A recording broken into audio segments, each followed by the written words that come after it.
നിങ്ങളുടെ ജീവിതത്തിൽ എന്തെങ്കിലും തരത്തിലുള്ള മാറ്റങ്ങൾ ഉടനെ സംഭവിക്കുമോ, പോസിറ്റീവായിട്ടുള്ള ചേഞ്ചസ് എന്തെങ്കിലും ഉണ്ടാകുമോ എന്ന് നോക്കിയപ്പോൾ കിട്ടിയിട്ടുള്ള 2 കാർഡ്സ് ആണിത്. അപ്പോൾ ഇതിൻ്റെ എനർജി പറയുന്നതിന് മുന്നായിട്ട് ആദ്യമായിട്ടാണ് ഈ ഒരു പേജ് കാണുന്നതെങ്കിൽ ഒന്ന് ഫോളോ ചെയ്തേക്കുക.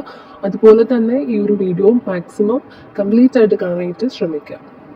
ഓക്കെ, അപ്പോൾ നിങ്ങൾക്കായി ഇന്ന് വന്നിരിക്കുന്നത് ടവർ കാർഡും പേജ് ഓഫ് പെൻറ്റാക്കിൾസും ആണ്. അപ്പോൾ ടവർ സൂചിപ്പിക്കുന്നത് നിങ്ങളുടെ ജീവിതത്തിലെ തകർച്ചകളെയും വിഷമങ്ങളെയും ഒക്കെ തന്നെയാണ്. അപ്പോൾ എന്നാൽ വിഷമിക്കേണ്ട, ഈ ഒരു തകർച്ചയ്ക്ക് ശേഷം ഒരു പുതിയ തുടക്കം നിങ്ങളെ കാത്തിരിക്കുമെന്ന് ആ ഒരു പേജ് ഓഫ് പെൻറ്റാക്കിൾസ് കാണിച്ചു തരുന്നുണ്ട്. അപ്പോൾ ഈ ഒരു റീഡിംഗ് കാണുന്നവരിൽ കൂടുതൽ പേരും മേ ബി നിങ്ങൾക്ക് ഇത് കണക്റ്റ് ആകുന്നുണ്ടെങ്കിൽ തന്നെ ഈ ഒരു ടവർ കാർഡ് എന്ന് പറയുന്ന ആ ഒരു സ്റ്റേജ് നിങ്ങൾ കുറേ പേരെങ്കിലും ഒരുപാട് ഫേസ് ചെയ്തിട്ടുള്ളതാണ്. അല്ലെങ്കിൽ ഒരു തകർച്ച, അതിപ്പോൾ പല രീതിയിലായിരിക്കും. സാമ്പത്തിക പ്രശ്നങ്ങളായിരിക്കാം, അല്ലെന്നുണ്ടെങ്കിൽ റിലേഷൻഷിപ്പിൽ എന്തെങ്കിലും ഒരു തകർച്ച വന്നിട്ടുള്ളതായിരിക്കും. അപ്പോൾ എന്താണെങ്കിലും മാനസികമായിട്ട് നിങ്ങൾ ഒരുപാട് വേദനിച്ചിട്ടുള്ളവർ തന്നെയാണ്. ഈ ഒരു സമയം പോലും മേ ബി പാസ്റ്റിലെ ആ ഒരു വേദന ഉണ്ടാക്കിയിട്ടുള്ള ആ ഒരു കാര്യങ്ങളൊക്കെ ഓർക്കുമ്പോൾ നിങ്ങൾക്ക് ഭയങ്കര വിഷമവും ഉണ്ടായിരിക്കും. അപ്പം ഇനി അങ്ങോട്ട് എന്താണെന്ന് പോലും ചിലപ്പോൾ അറിയാത്തൊരവസ്ഥയിൽ നിൽക്കുന്ന സിറ്റുവേഷൻ ആയിരിക്കാം നിങ്ങൾ കുറേ പേരെങ്കിൽ.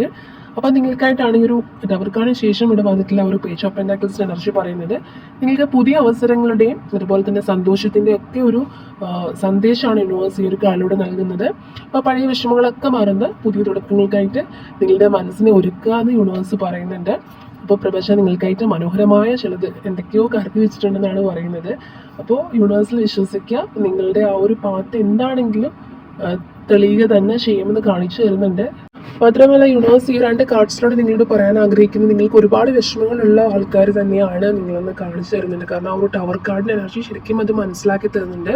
അപ്പോൾ ന്യൂ ബിഗിനിങ് പോസിറ്റീവായിട്ടുള്ള മാറ്റങ്ങൾ നിങ്ങളുടെ ലൈഫിലേക്ക് വരണമെങ്കിൽ നിങ്ങൾ തീർച്ചയായിട്ടും ആ ഒരു പഴയ വിഷമങ്ങളൊക്കെ മറക്കാൻ ശ്രമിക്കുക. മറക്കാൻ ശ്രമിച്ചതിന് ശേഷം മാത്രമേ നിങ്ങൾക്ക് പുതിയൊരു പോസിറ്റീവായിട്ടുള്ള ബിഗിനിങ് ഉണ്ടാവുകയുള്ളൂ. കാരണം പാസ്റ്റ് ലൈഫിൽ ക്ലിങ് ചെയ്തിരിക്കുകയാണെങ്കിൽ വീണ്ടും നെഗറ്റീവ് എനർജീസിൽ നിങ്ങൾ പെട്ടുപോകാനുള്ള സാധ്യതയുണ്ട്.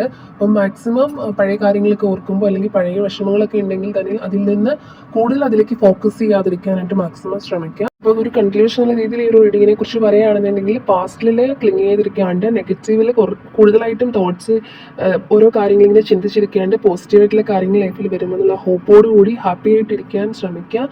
എന്നാൽ മാത്രം വേഗത്തിൽ നിങ്ങളുടെ ലൈഫിലേക്ക് ആ ഒരു പേജ് ഓഫ് പെൻറ്റാക്കിൾസിൻ്റെ എനർജി കാണിച്ചു തരുന്ന പോലെ ഒരു ഹാപ്പിനെസ് ലൈഫിലേക്ക് വരിക തന്നെ ചെയ്യും. അപ്പോൾ ഈ ഒരു മെസ്സേജ് സ്വീകരിക്കാനായിട്ട് കമൻറ്റിൽ എസ് എന്ന് ടൈപ്പ് ചെയ്യുക. യൂണിവേഴ്സിന് താങ്ക് യു പറയാം. താങ്ക് യു യൂണിവേഴ്സ് എന്നും കമൻറ്റ് ചെയ്യാൻ ശ്രമിക്കുക. Okay, thank you.